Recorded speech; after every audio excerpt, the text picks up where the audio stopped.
اسلامی جمہوریہ ایران کے سپریم لیڈر حضرت آیت اللہ خامنائی جو کل اسرائیلی حملے میں شہید ہو گئے، اور برادر اسلامی ممالک سے دیگر شہداء جن کی حالیہ حملوں میں شہادتیں ہوئیں، اسی طرح ہمارے ملک میں فتنہ والخوارج کی دہشت گردی کے خلاف جنگ میں جام شہادت نوش کرنے والے ہمارے مسلح افواج کے شہداء کے لیے فاتحہ خوانی کے لیے میں میاں نعمان صاحب آپ کو گزارش کروں گا۔ حافظ نعمان صاحب۔ والصلاة والسلام على سيد الأنبياء والمرسلين اللهم اغفر لحينا وميتنا وشاهدنا وغائبنا وصغيرنا وكبيرنا وذكرنا وأنثانا اللهم من أحييته منا فأحيه على الإسلام ومن توفيته منا فتوفه على الإيمان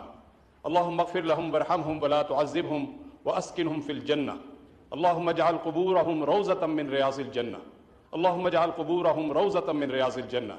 اللهم اغفر للمؤمنين والمؤمنات والمسلمين والمسلمات الأحياء منهم والأموات إنك سميع قريب مجيب الدعوات وصلى الله تعالى على خير خلقه محمد وعلى آله وأصحابه أجمعين برحمتك يا أرحم الراحمين۔